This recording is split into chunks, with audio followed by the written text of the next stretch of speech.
जय हिंद दोस्तों, स्वागत है आपका घटना चक्र यूट्यूब प्लेटफॉर्म पे।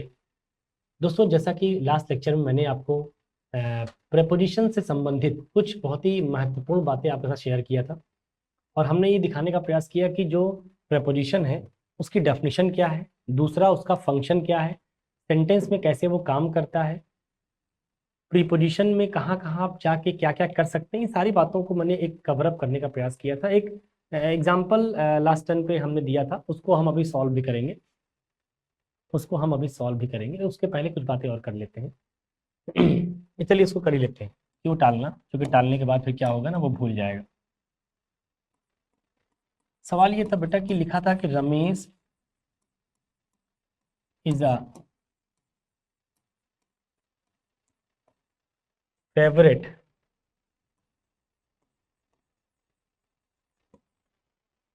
Ramesh is a favourite student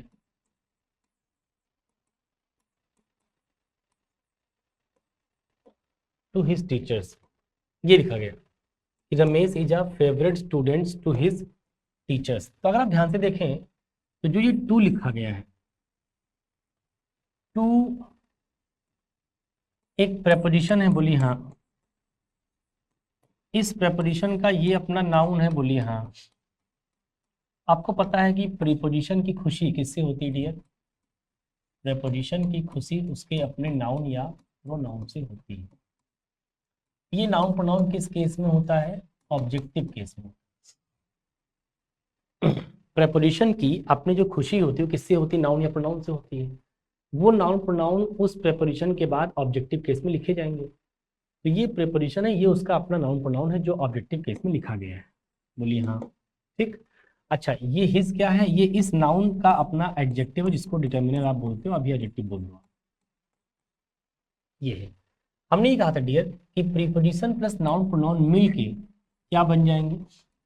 इसको बोलना पड़ेगा prepositional phrase. Prepositional phrase, preposition plus noun pronoun मिलके जो कॉम्बिनेशन बनता है डियर, उस कॉम्बिनेशन का नाम क्या है? Prepositional phrase, right. अभी प्रीपोजिशनल फ्रेज सेंटेंस में दो काम करती नजर आती है। ये बात पहले लेक्चर में हो चुका है कि एडजेक्टिव का भी काम करती है, एडवर्ब का भी काम करती है। और आपको जानना पड़ेगा अब कि जो प्रीपोजिशनल फ्रेज हम एज एन एडजेक्टिव और एज एन एडवर्ब ट्रीट कर सकते हैं, लेकिन एक सेंटेंस में कोई एक ही काम करता नजर आएगा। या तो वो एडजेक्टिव पे काम कर रहा होगा या तो वो एडवर्ब पे काम कर रहा होगा। हमें जानना है बेटा कि ये जो प्रीपोजिशनल फ्रेज लिखी गई है, like two plus his plus teachers, ये मिला के क्या बन गया? Prepositional phrase. ये फ्रेज इस सेंटेंस में क्या काम कर, ये एडजेक्टिव पे काम कर रही है या फिर एडवर्ब पे काम कर रही है, ये जानना है। तो मैंने कहा कि उस पूरी फ्रेज को अलग अलग शब्दों के साथ कनेक्ट करने का प्रयास करो। देखो, एक शब्द रमेश है, नाउन। इज हो गया वर्ब, ए हो गया आर्टिकल डियर। स्टूडेंट हो गया नाउन अगेन। फेवरेट हो गया एडजेक्टिव। यस या नो? मैंने कहा उस प्रीपोजिशनल फ्रेज को ये जानना है कि वो एडजेक्टिव का काम कर रहा है कि एडवर्ब का। तो इसके लिए करेंगे क्या? प्रोसेस क्या? प्रोसेस ये है कि उस पूरी फ्रेज को आप वन बाय वन कनेक्ट करिए।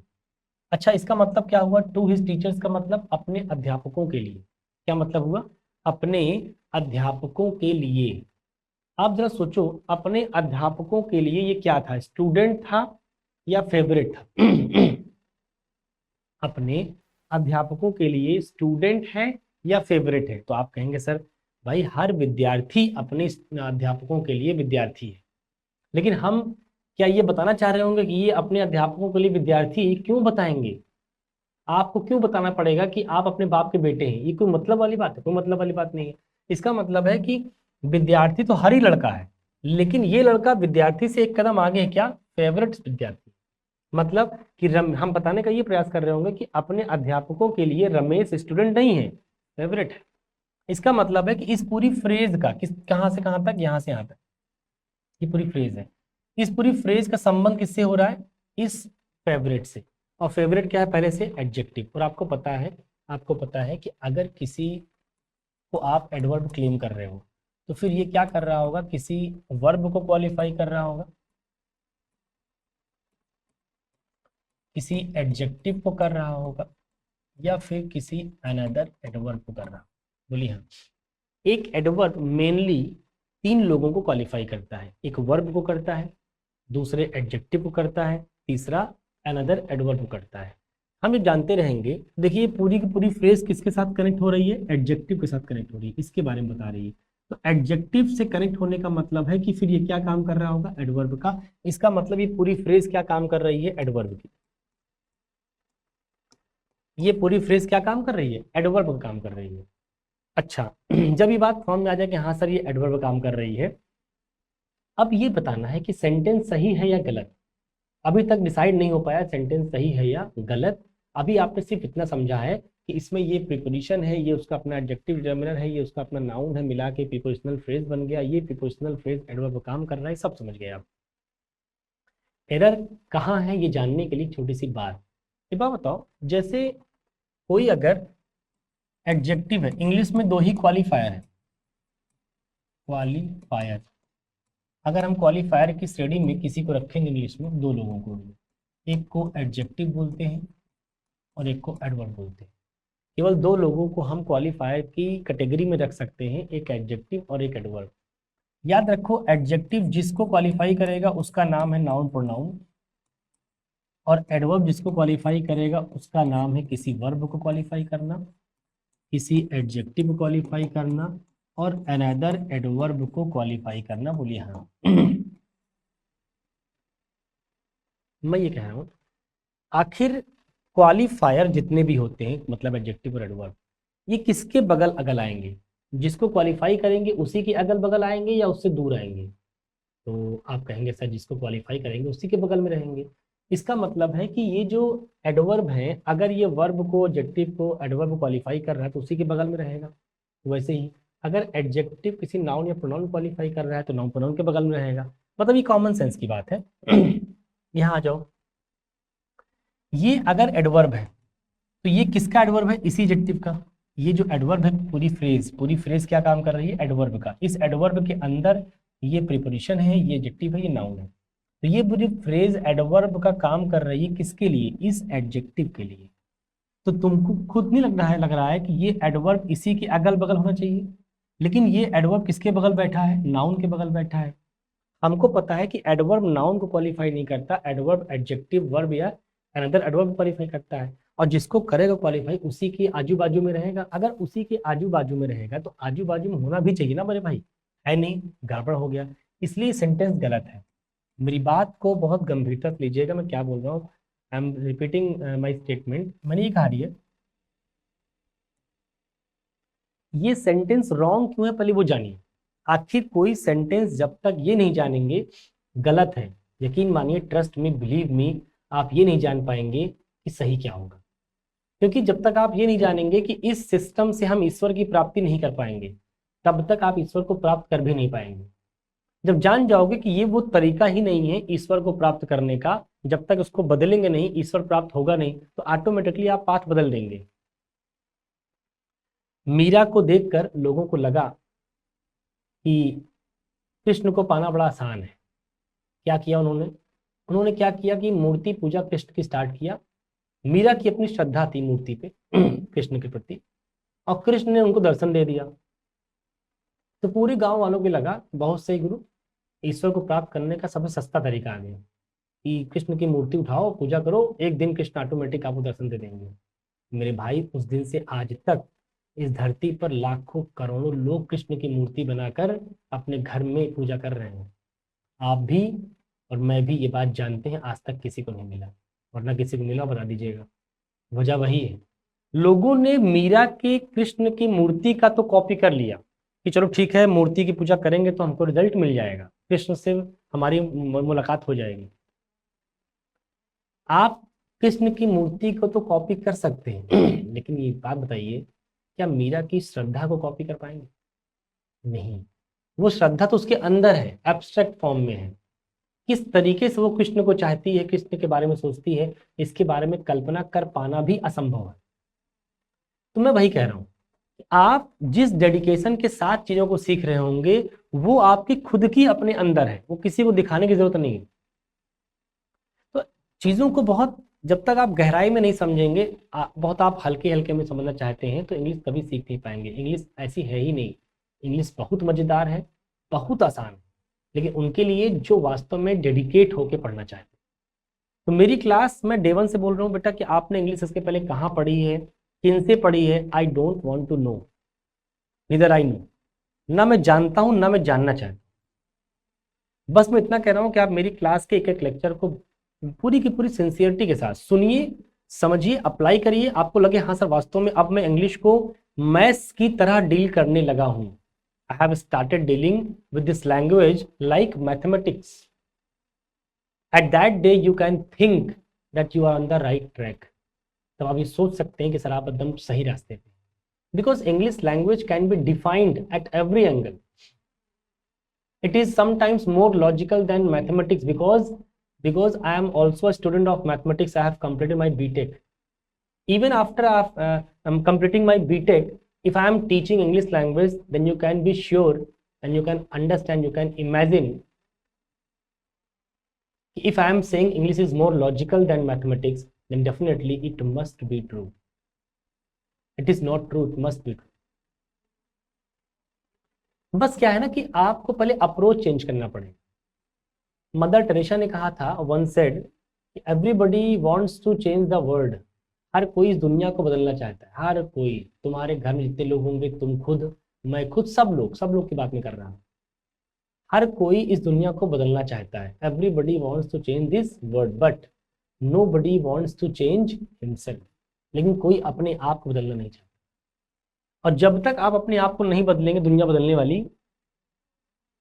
इंग्लिश जैसे आप पहले पढ़ते थे, आप पहले बदलिए खुद, तो आपको लगेगा हाँ हम दूसरों को भी बोल पाएंगे, हम ऐसे नहीं ऐसे पढ़ा करो। पहले आप खुद तो बदलो। आप नियम, रट्टा, कानून, अपवाद से बाहर आओ। इंग्लिश इन सब चीज़ों का मेला नहीं है। English is not about your rules, regulations, exceptions. It is about your understanding, sharing of feelings. Because भाषा भावनाओं का विषय है, भाषा नियमों का विषय नहीं है। नियमों का विषय तो फिजिक्स, केमिस्ट्री, मैथ है, वहाँ नियम चलता है। a+b का होल स्क्वायर यही होगा बस। अंग्रेजी में ऐसा, भाषा में ऐसा नहीं हो सकता। यहाँ अच्छा का मतलब कईयों अच्छा होता है। अच्छा अच्छा अच्छा अच्छा, इसका मतलब एक वर्ड से आप कई सारे मीनिंग को कन्वे कर सकते हो। तो भाषा को कभी भी नियम में आप बांध नहीं सकते। और जो ऐसा करने का प्रयास करते हैं, मैं उनको घोंचू समझता हूँ। मैं समझता हूँ, तुम समझो ना समझो अलग बात है, मैं समझता हूँ, लेकिन यही सही बात है कि आप पहले समझिए कि आप जिस चीज को नियम में बांधने का प्रयास कर रहे हैं वो नियम के लिए बनी ही नहीं है, तो क्यों बांध रहे हैं। आप आत्मा को जलाने का प्रयास कर रहे हैं, आत्मा जलने के लिए बनी ही नहीं है, तो क्यों जला रहे हैं। तो कुछ चीजें मत करिए। आइए, तो मैंने कहा डियर, ये जो सेंटेंस गलत क्यों है, क्योंकि ये एडवर्ब है इस एडजेक्टिव का। अगर ये एडवर्ब है इस एडजेक्टिव का, तो ये इसी के अगल या बगल होना चाहिए, आजू बाजू में। लेकिन अभी की हालत में ये किसके बगल में है, नाउन के बगल में है। तो आपको तुरंत ही बोलना है कि सर देखिए ये सेंटेंस रॉन्ग है, और मैं पूछूंगा व्हाई दिस इज रॉन्ग, तो आपने कहा sir it is wrong because adverb is placed with noun but it is qualifying this adjective, तो it should be placed near this adjective, जबकि यहां ऐसा है नहीं। दैट मीन्स कि इट इज कंप्लीटली रॉन्ग। मैंने रॉन्ग बना दिया, ये रॉन्ग। अब बात आती है सही, अगर रॉन्ग हो गया, गलत हो गया है, तो रॉन्ग को राइट करना भी तो आना चाहिए। जो इंसान किसी चीज को रॉन्ग बोलेगा ना, इस देश की अपनी परंपरा है। अगर आप ये बोलोगे किसी महफिल में खड़े होकर सैकड़ों लोगों की भीड़ के बीच में कि भाई साहब ये जो सरकार नियम ला रही है गलत है, तो पता है पब्लिक ही आपसे पूछेगी सही क्या है बताओ। अगर आपको लगता है कि सरकार ये जो डिसीजन ली है गलत है, तो वो ये बोलेगी कि सही क्या है बताओ। जैसे ही आप किसी को बोलेंगे कि इस दवाई को मत खाओ, तो तुरंत वो पूछेगा आप पलट के, फिर बताओ कौन सी खाऊं। इसलिए कभी भी किसी को एडवाइस देने से पहले खुद इतने सक्षम बनिए कि अगर वो पलट के पूछ लिया कि ऐसे नहीं ऐसे होता है, तो पूछेगा बताओ कैसे होता है। वो पूछेगा ही पूछेगा। जेन्युइन थॉट है, ह्यूमन फिलॉसफी है वो। मैं हूं, तुम हो, कोई भी हो। तो वैसे ही अगर आपने कहा साहब ये गलत है, तो फिर सही करना भी आपको आना चाहिए। अब सही करने की वजह ध्यान रखना, जिस वजह से कोई गलत होता है उसी वजह से वो सही होता है। मतलब जिस वजह से ये सेंटेंस गलत हो रहा है वो वजह क्या है? वजह यही है कि ये एडवर्ब इसके पास होना चाहिए क्योंकि इसी का क्वालिफायर है, लेकिन किसके पास बैठा है? नाउन के पास। तो जिस वजह से गलत हो रहा है इसी वजह को ठीक करके सेंटेंस सही कर सकते हैं। तो वजह क्या है? इसको इसके पास ले आओ और इसको दूर भगाओ, तो ये देखो सही भी हो जाएगा। कैसे सही हो जाएगा? देखो एक काम करिए, इसको काम करिए,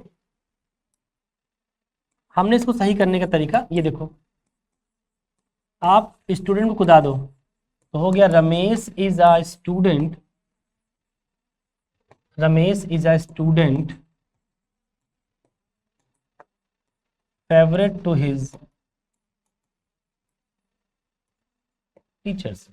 अब अगर ध्यान से देखो ना तुमको लगेगा कि देखो ये प्रीपोजिशनल फ्रेज है, पीपी प्रीपोजिशनल फ्रेज क्या काम कर रही थी? एडवर्ब का, और एडवर्ब जिसका है उसी के बगल बैठेगा। तो किसका है बेटा? इसी फेवरेट एडजेक्टिव का था, तो इसी के बगल बैठा दिया। तो जिस वजह से ये गलत था उसी वजह से ये सही हो गया, तो ये सेंटेंस सही। तो आप यकीन मानिए आज के पहले आपसे कोई ये पूछता कि भाई ये सेंटेंस सही है गलत, तो पता है आप क्या बोलते? आप बोलते सही है सर। क्यों? क्योंकि Rajesh is a favourite student to his teachers, ये किसी को गलत लगेगा भी नहीं, क्योंकि इसमें गलत पहचानने की जो ताकत है, जो क्षमता है, वही कर पाएगा जिसने कभी भी गलती से या सिस्टम से प्रीपोजिशन और प्रीपोजिशनल फ्रेज दोनों को बकायदा समझा, सीखा हो, टाइम दिया हो, जल्दबाजी ना किया हो। यहाँ तो बच्चा ना प्रीपोजिशन की परिभाषा जानता है और ना प्रीपोजिशनल फ्रेज समझता है, तो फिर तकलीफ तो बढ़ ही जाएगी। तो ये मैंने आपको समझाने का प्रयास किया बेटा कि ये गलत था और ये सही था। क्यों गलत था, क्यों सही था, दोनों बातें एक्सप्लेन कर दिया है। अगर लगे कि कोई बात कम समझ में आई है तो मेरी वीडियो को दोबारा सा रिवाइज करके देखिएगा, आपको सब समझ में आ जाएगा। ठीक है, आइए बात को आगे बढ़ाते। मैंने कहा डियर, इससे क्या होता है कि अभी आपने सीखा था कि भाई प्रीपोजिशन के बाद एक नाउन या एक प्रोनाउन आता है, बोलिए हाँ, किस केस में?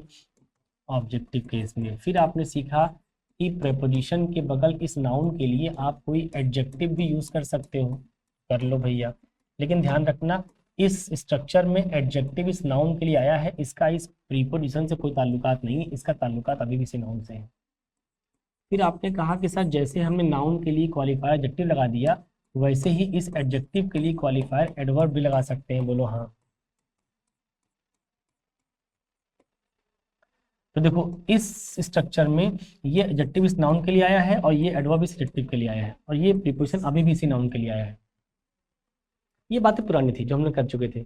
अच्छा, इसको भी हम बोलेंगे प्रीपोजिशनल फ्रेज, इसको भी हम बोलेंगे प्रीपोजिशनल फ्रेज, इसको भी हम बोलेंगे प्रीपोजिशनल फ्रेज। अब कोई भी प्रीपोजिशनल फ्रेज दो ही काम करती नजर आएगी, एडजेक्टिव का या एडवर्ब का। एक बात है एडिशनली जो मैं ऐड कर रहा हूं,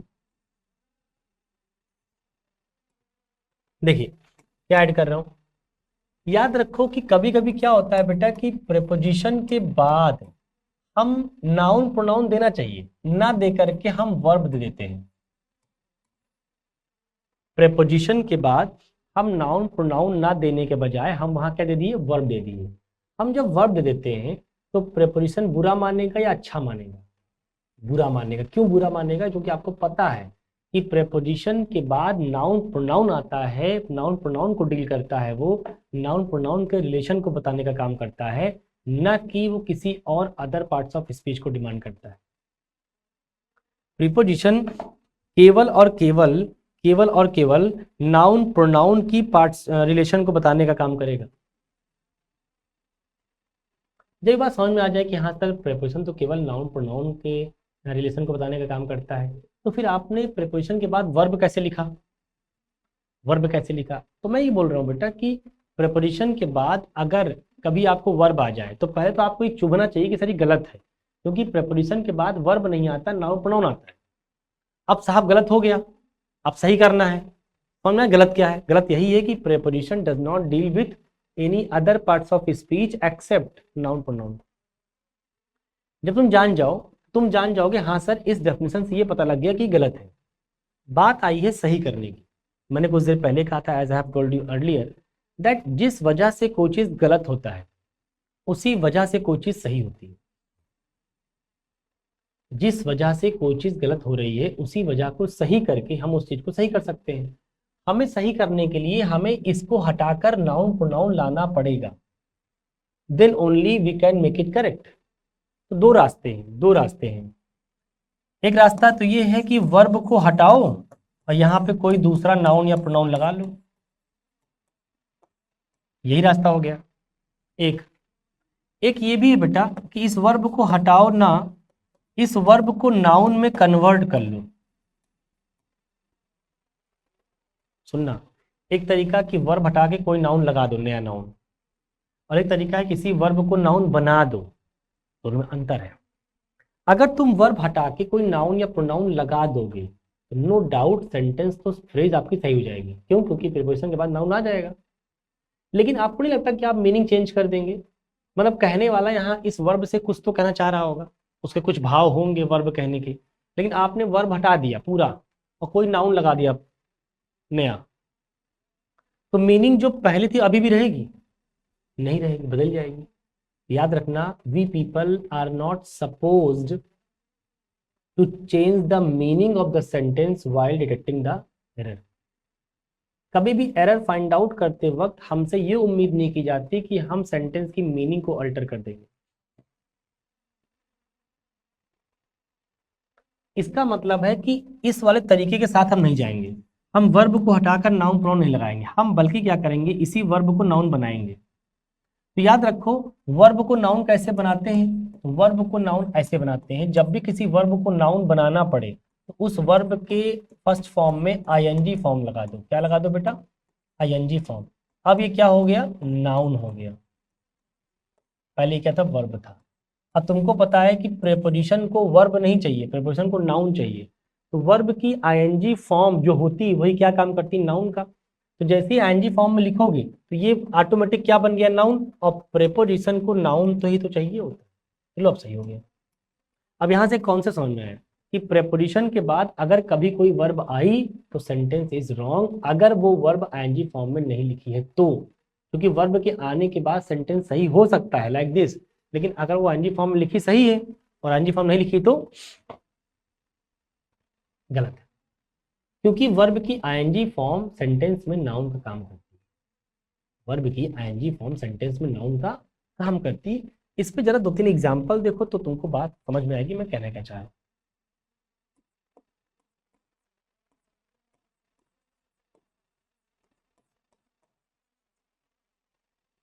He stopped her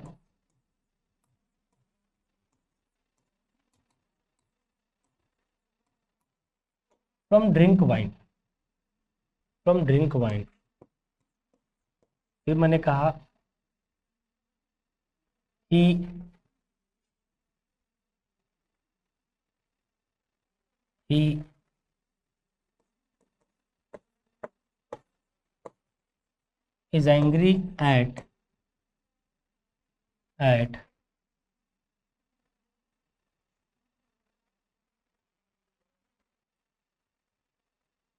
angry at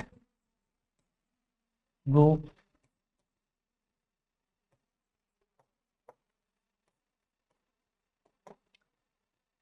to Mumbai.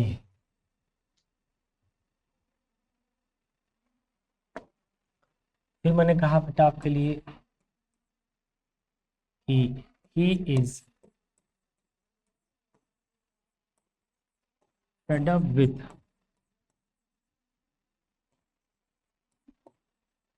solve these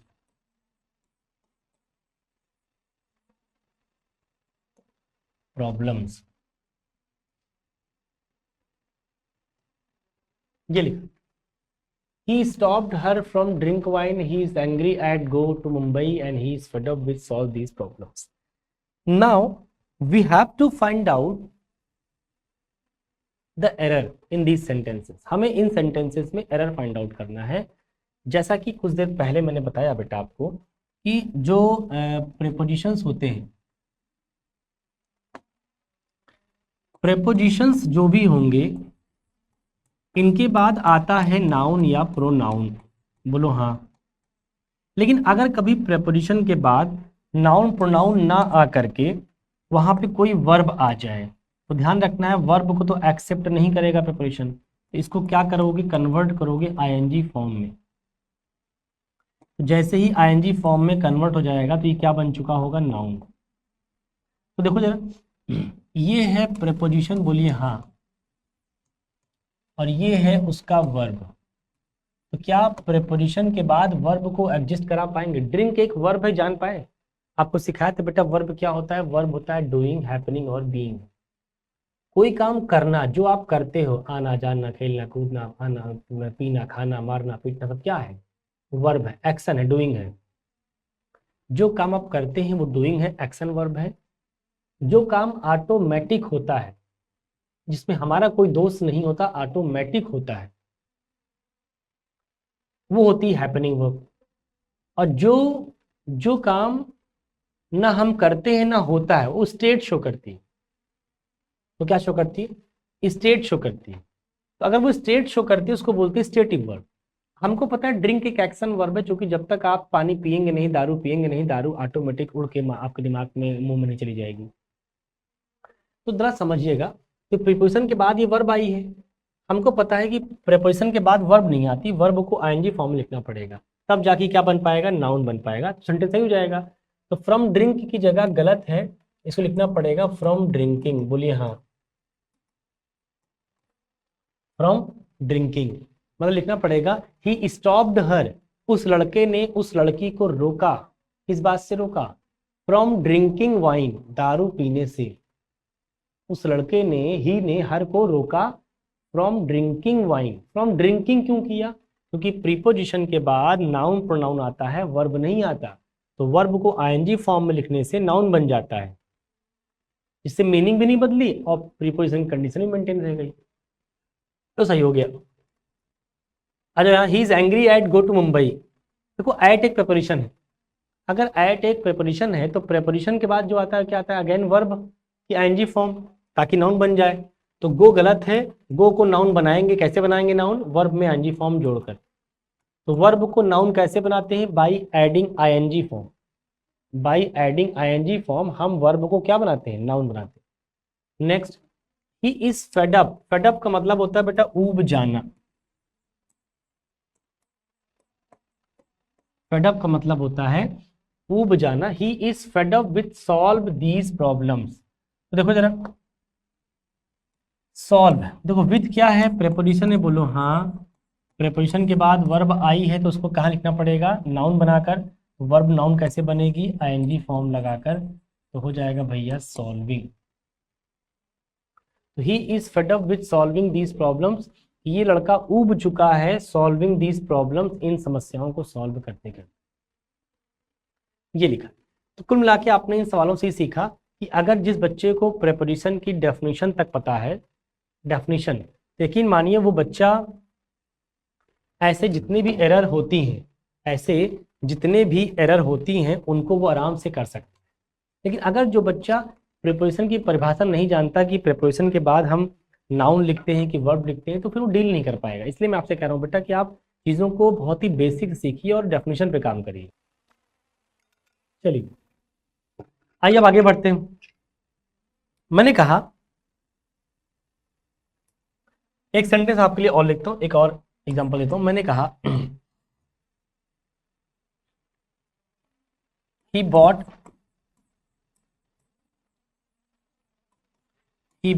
a book for read।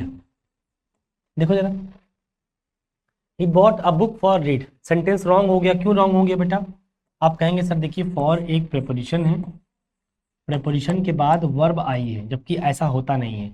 Preposition के बाद वर्ब नहीं आती, नाउन आता है। तो इस वर्ब को नाउन बनाओ, कैसे बनाओगे, लो हो गया, रीडिंग कर लिए। तो ये गलत है और ये सही हो जाएगा। तो वर्ब को आईएनजी फॉर्म में जैसे डालेंगे वर्ब क्या बन जाएगी, नाउन बन जाएगी। तो कुल मिला के ये बड़ी बेसिक बातें थी जो आपको समझना सीखना था।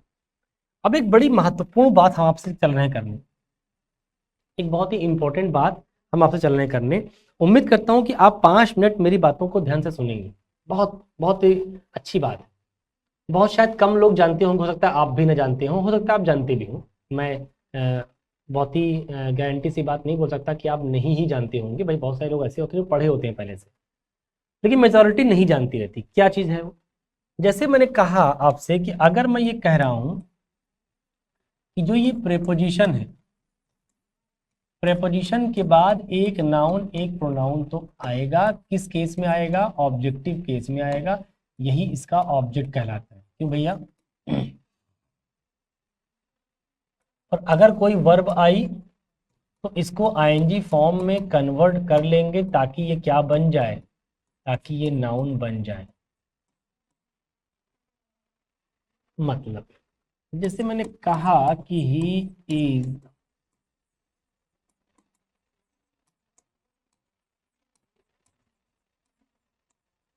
गोइंग टू मुंबई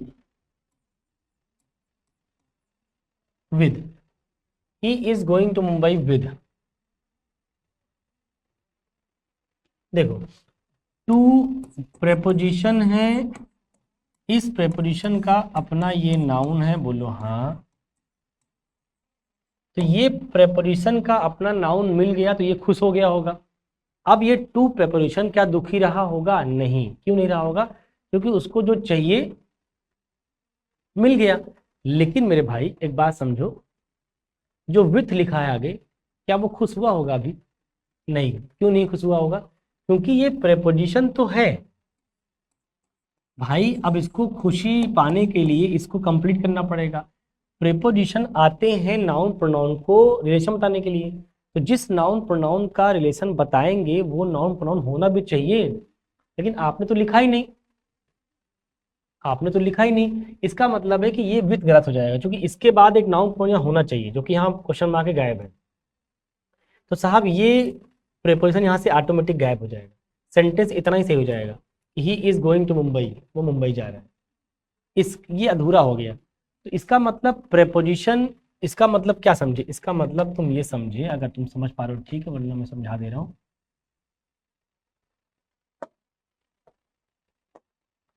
चलो, इसका मतलब डियर ये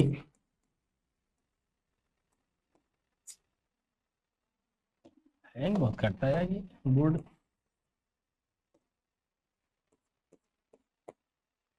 इसका मतलब preposition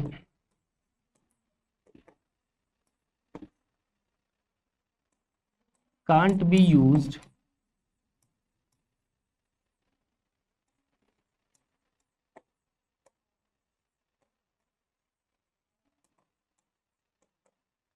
without object। prepositions can't be used without object, मतलब ऑब्जेक्ट कौन बनेगा? नाउन या प्रोनाउन। ध्यान समझिए, हम ये कह रहे हैं कि जो प्रेपोजिशंस हैं इनका इस्तेमाल हम नहीं कर सकते विदाउट ऑब्जेक्ट। मतलब प्रेपोजिशंस के ऑब्जेक्ट कौन बनते हैं? उनके आगे जो नाउन प्रोनाउन लिखा होता है वही नाउन प्रोनाउन क्या बन जाते हैं? ऑब्जेक्ट बन जाते हैं। ध्यान रखना है कि प्रीपोजिशन को कभी भी बिना किसी ऑब्जेक्ट के इस्तेमाल आप नहीं कर सकते, आपको उसके आगे ऑब्जेक्ट देना ही पड़ेगा। वजह वही है कि भाई बाराती बिना दूल्हा के क्यों जाएंगे? जब दूल्हा ही नहीं तो बाराती की जरूरत क्या है? वही बात, जब ऑब्जेक्ट है ही नहीं तो प्रेपोजिशन की जरूरत क्या है? लेकिन अगर प्रेपोजिशन लिखे हो तो फिर आगे लिखो ऑब्जेक्ट, जिसका रिलेशन बताना है आगे देना पड़ेगा फिर आपको। ठीक। लेकिन सिमिलरली अगर मैंने आपसे एक बात बोली कि he is in the office, he is in the office, हमने एक सेंटेंस कहा और फिर कहा he is in, he is in the office और ही इज लिखा इन। अगर मैं आपसे पूछूं कि इन दोनों स्टेटमेंट में कौन सा वाला सही है, इन दोनों स्टेटमेंट में कौन सा वाला सही है? He is in the office ये सही है या ही इज इन सही है? तो आप क्या जवाब देंगे? 10 सेकंड जरा सोच के बताइए कि he is in the office ये सही है या ही इज इन ये सही है। एक बार आप पूरे मन से सोचने का प्रयास करिए और मुझे बताइए।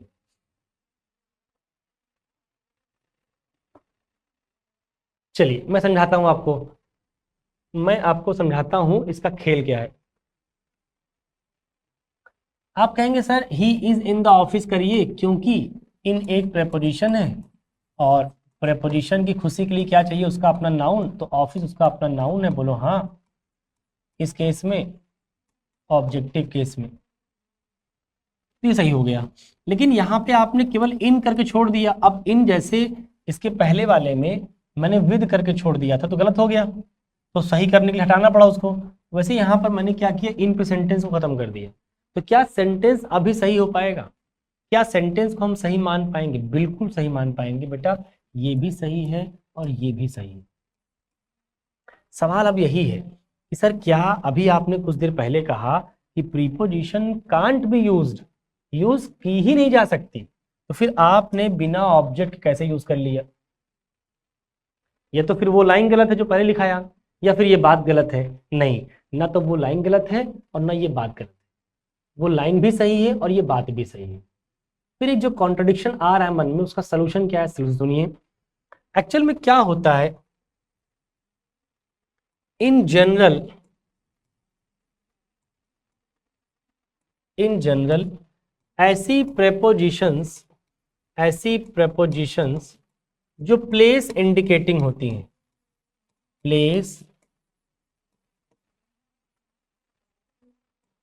इंडिकेटिंग, ऐसी प्रेपोजिशन जो प्लेस इंडिकेटिंग होती हैं, वो एक्चुअल में दो काम कर लेती हैं। एक काम कर लेती हैं प्रेपोजिशन का, जो कि कर ही रही हैं, और एक काम कर लेती हैं एडवर्ब का।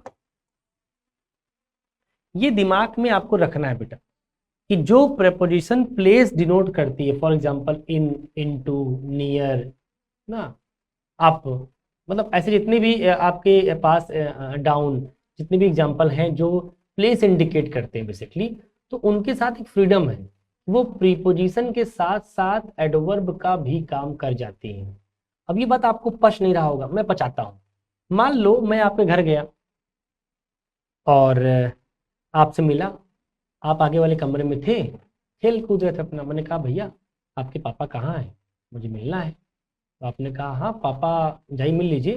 मैंने कहा कहाँ पे हैं? तो आपने कहा पापा अंदर हैं। क्या कहा आपने? क्योंकि आप तो बाहर खेल रहे हो कमरे में, आपको नहीं पता कि पापा अंदर बेडरूम में बैठे हैं, गेस्ट रूम में बैठे हैं, या लॉन में बैठे हैं, कहाँ बैठे आपको नहीं पता।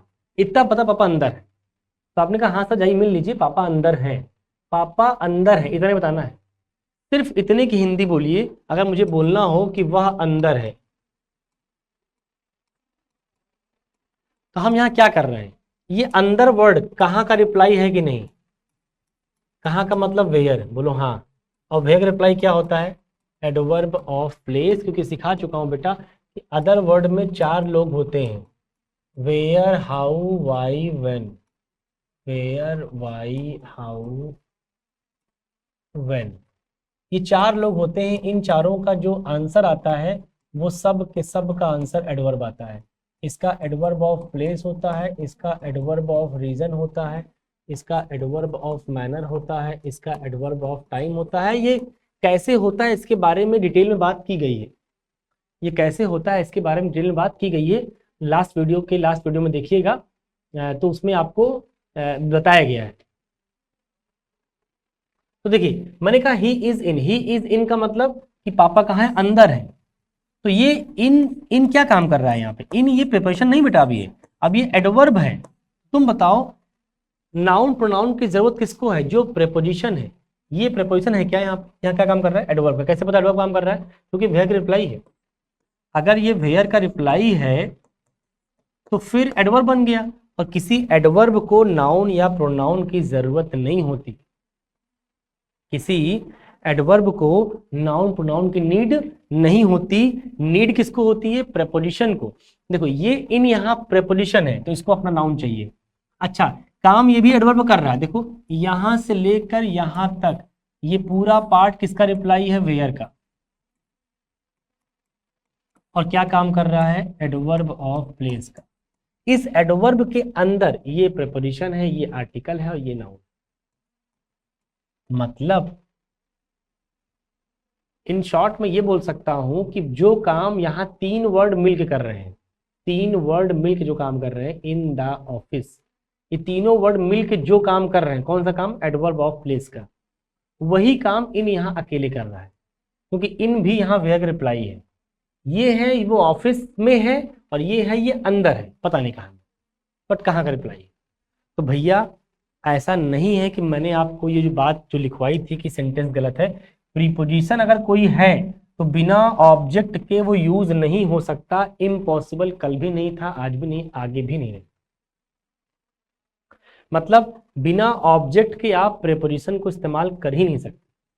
अगर कोई प्रेपोजिशन कभी आपको बिना ऑब्जेक्ट के दिख रही है तो आप ये मान सकते हैं कि हो सकता है वो गलत हो, मैं ये नहीं कह रहा हूं सही हमेशा होगा। अगर कोई प्रिपरेशन बिना ऑब्जेक्ट के आ रही है तो गलती होने के चांस है, लेकिन बस अलर्ट रहो कि क्या शायद वो प्रेपोजिशन जिसको तुम समझ रहे हो वो एडवर्ब निकले, तब तो गलत नहीं हो पाएगा। जिसको तुम प्रेपोजिशन मान रहे थे तब तक गलत दिख रहा था, जैसे ही आपने जाना कि नहीं सर प्रेपोजिशन के अलावा ये क्या हो सकता है, एडवर्ब हो सकता है, तो सही हो गया। इसका मतलब अब ये सही है, वो भी सही था, बस वहां पे इन प्रेपोजिशन है और यहाँ पे इन एडवर्ब। मतलब कुल मिला के आपको ये डियर समझना है कि जो प्रीपोजिशन जैसी दिखाई पड़ती है, मतलब जो शब्द जैसा दिखाई पड़ता है, नहीं शेक्सपियर ने कहा है कि जो जैसा दिखता है होता नहीं। तो जैसे जब आप जो चीज जैसे दिखाई पड़ती है वैसी हो कोई गारंटी नहीं है। तो आपको समझना है कि आप इनको प्रेपोजिशन मान के बैठे थे, ये आपकी अपनी प्रॉब्लम है, हमारी प्रॉब्लम नहीं है। एक सेंटेंस दूसरा मैंने कहा,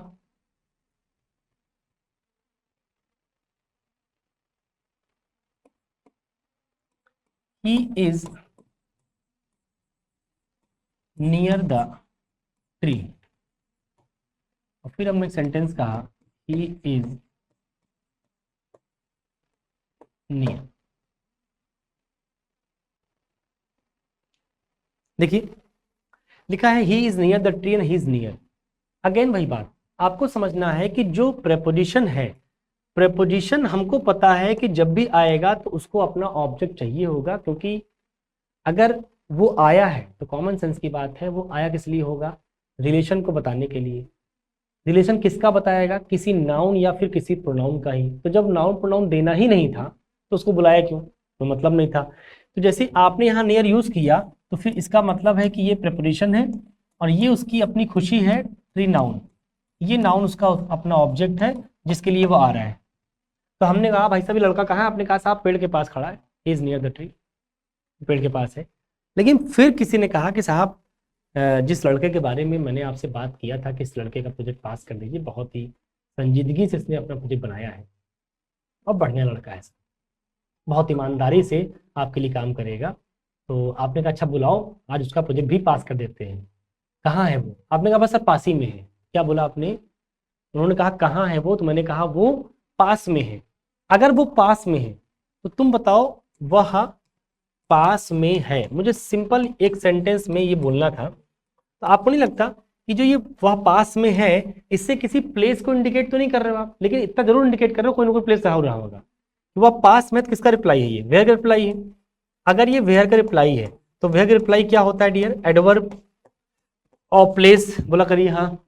अगर वेयर का रिप्लाई है तो एडवर्ब ऑफ प्लेस होना ही पड़ेगा। तो मैं ये कह रहा हूं इस बार मैंने ये स्पेसिफिक नहीं किया कि भाई साहब पास में कहाँ खड़ा बैठा है, मैंने इतना कहा वो पास में है, किसके पास में नहीं बताया। तो पास में ये नियर क्या काम कर रहा है, वेयर के रिप्लाई का काम कर रहा है, कहाँ है, पास में। तो क्या काम कर रहा होगा, एडवर्ब ऑफ प्लेस। फिर से वही बात, जो काम ये तीन मिल के यहाँ कर रहे हैं, ये भी क्या कर रहे हैं, नियर द ट्री किसका रिप्लाई हो गया, वेयर का। ये लड़का कहाँ है, आपने कहा साहब पेड़ के पास है, तो ये भी क्या हो गया, एडवर्ब ऑफ प्लेस। लेकिन अंतर ये है कि ये तीनों मिलकर एडवर्ब काम कर रहे हैं। इस एडवर्ब के अंदर ये प्रेपोजिशन है, ये आर्टिकल है और ये नाउन है। ये तीनों मिलके जिस चीज का काम कर रहे हैं वो है एडवर्ब प्लेस, वही काम ये नियर अकेले कर रहा है, ही इज नियर, वो पास में। तो मतलब इस तरह से बहुत सारी चीजें हैं जो आपको जाननी समझनी है प्रेपोजिशन के अंदर। प्रेपोजिशन एक बहुत ही इंटरेस्टिंग चैप्टर भी है और बहुत ही मतलब लॉजिकल चैप्टर भी है। बस क्या है कि लोगों ने हमेशा इसको रटा है कि फलाना आएगा ठिकाना लगा दो, ठिकाना आएगा फलाना लगा दो। ऐसा होता नहीं बेटा, आपने पहले कैसे पढ़ा मुझे नहीं पता, बस एक बार मेरे एंगल से देखने समझने का प्रयास करिएगा। वादा करता हूँ कि प्रेपोजिशन को देखने का नजरिया बदल दूंगा, डील करने का तरीका बदल जाएगा आपका। बस क्लासेस को बहुत ही सिंसियरिटी के साथ जरूर देखिए, और फिर जहाँ लगे कोई डाउट रह गया है तो आप हमें जरूर कमेंट बॉक्स में मेंशन कर दिया करिए। नेक्स्ट वीडियो में मैं प्रयास करता हूँ कि लास्ट वीडियो में क्या कमेंट आए हैं लड़कों के, तो नेक्स्ट वीडियो में उसको इंप्रूव किया जाएगा। ठीक है, चलिए मिलते हैं नेक्स्ट वीडियो में, तब तक के लिए bye bye, thank you so much.